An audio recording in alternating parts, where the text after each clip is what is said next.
Good Thursday morning. It's November 25th, 2021. I'm Guy McPherson of Nature Bites Last. You can find Nature Bites Last at guymcpherson.com. Today's science update includes a single article from CNN. It is headlined, "Senior Pentagon Official Warns the U.S. Military is, quote, not ready, end quote, for climate change." That's a bummer. Continuing the conquest for oil strategy that got us to this point is not going to work with human extinction? Who'd have thunk it? Here's the lead. A senior Pentagon official warned the U.S. military is not ready to handle climate change, a national security issue that touches nearly every aspect of Defense Department planning. Defense? Mostly it's offense, and it's offensive. Quote, "We are not ready where we should be, and now is beyond the time when we need to get in front of that challenge."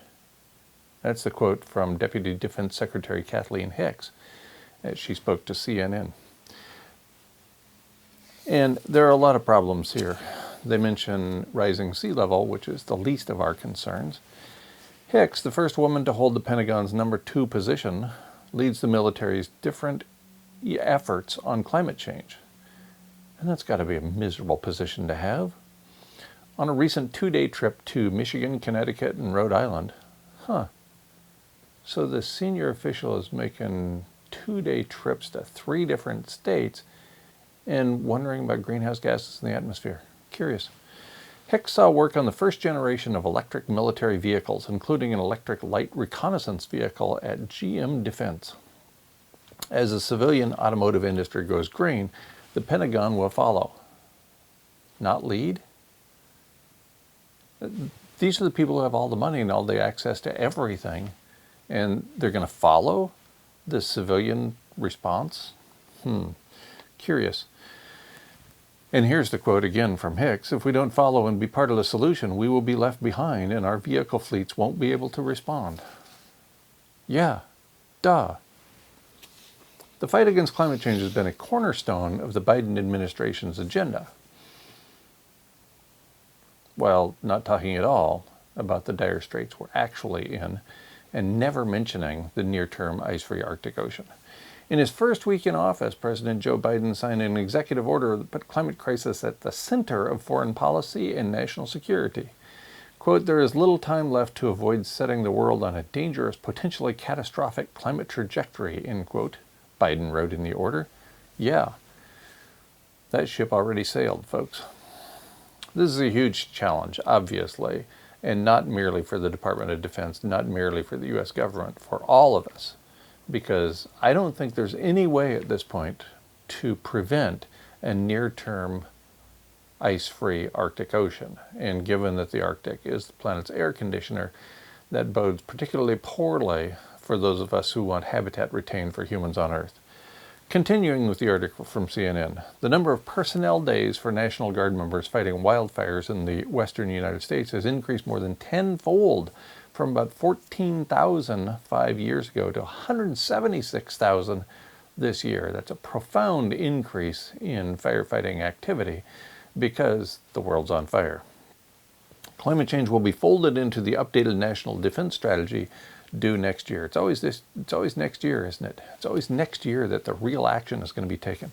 In last year's budget, the Defense Department devoted $617 million to preparing for climate change and mitigating its effects. This pales in comparison with the damage from extreme weather events. $617 million, that's pocket change for the U.S. military, for the federal budget, and it's also pocket change compared to the damage that is being done every day, every month, every year by climate change. 2 hurricanes, Michael in 2018 and Sally in 2020, caused $4 billion in damage at Tyndall Air Force Base alone and Pensacola Naval Air Station in Florida, according to a Department of Defense report. So the military is being hit very hard, and decades too late, they are showing significant concern for this major predicament. Another quote from Hicks in the CNN article, "Once we start to understand that we can't opt out of climate change in anything that we do, it's just a fact, a reality of how we think about the future, then we can start to really get in front of and be productive on climate change." I don't think so. There's no getting in front of this predicament.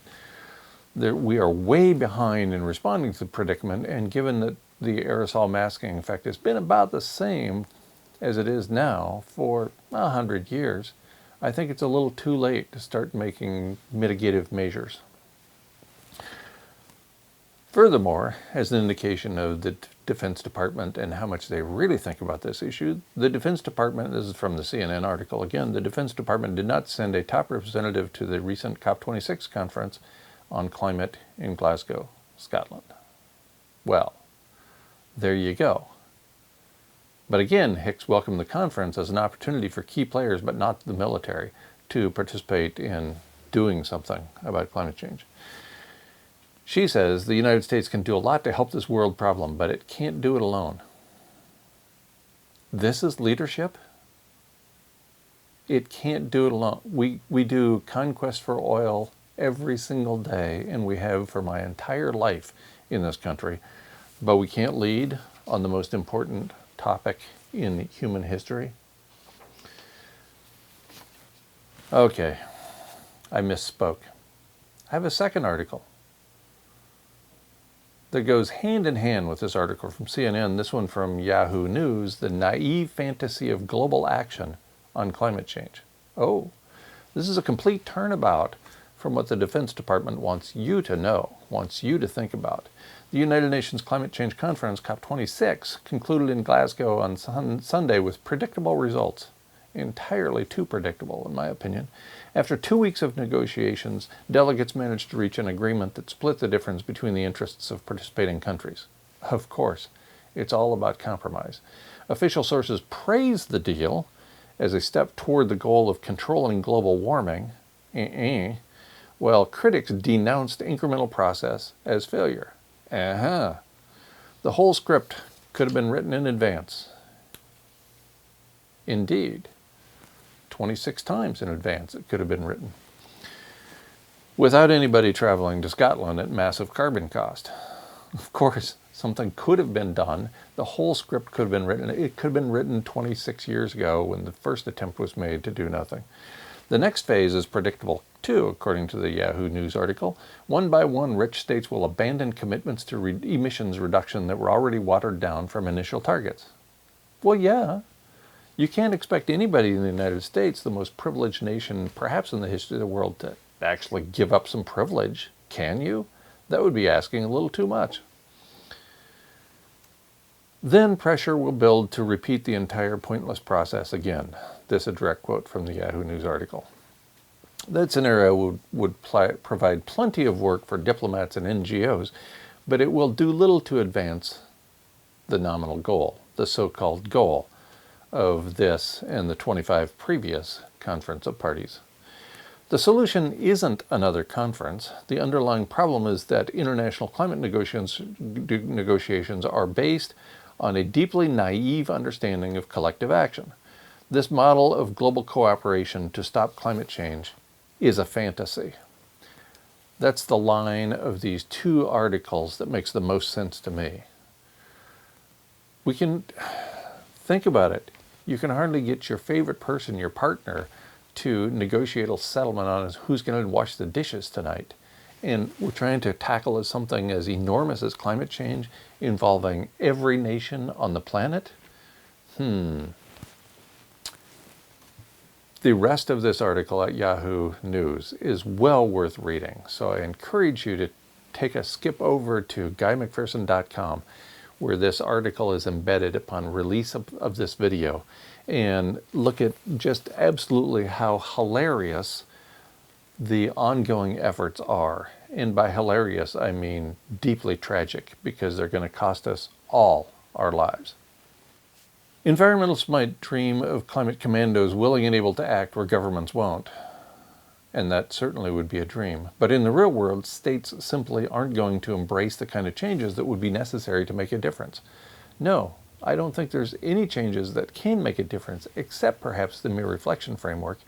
And even that, because we got started so late, may be too late to prevent the near-term Arctic Ocean. And when that comes, it's game over, folks. That's all for habitat for humans and therefore all life on Earth. Just days before President Biden addressed the climate conference, COP26, his administration prepared to auction drilling rights in the Gulf of Mexico. He shouldn't have bothered interrupting his nap. This is the conclusion from the Yahoo News article. Climate activists disrupted the ceremonial introduction of the Lord Mayor in the City of London, coincident with the COP26 taking place. That looks great on social media, but it doesn't accomplish a single thing. In fact, I'm convinced that groups such as Extinction Rebellion have in mind other people making huge sacrifices, spending time in jail, and for what? For nothing. Because so far they haven't accomplished a thing that is noteworthy. They've attracted attention, and if that's what they're trying to do, then they've been quite successful. If this is all about attracting attention and basking in the privilege that comes with it, of seeing your name in the newspaper every now and then Extinction Rebellion and like-minded groups are tremendously successful. If they're trying to accomplish something, they're failing.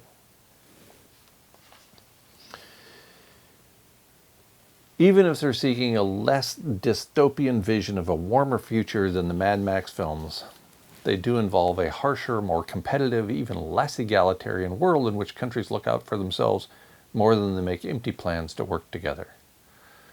That's where we're headed. That's where we're at, in fact, right now. That's the environmental situation we're in, as correctly pointed out by the Yahoo News article, and more treaties and international conferences aren't going to change it. Bottom line, from this article, forget about saving the ship. It's time to sink or swim. My bottom line, there's no swimming in an empty pool. It's not sink or swim. The pool is empty. It's time for planetary hospice, not empty promises.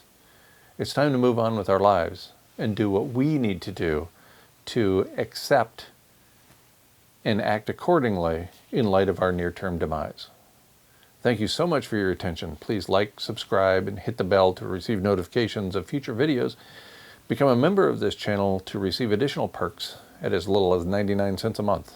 Mostly, though, thanks for watching. We'll try to put together another one of these science updates in another week.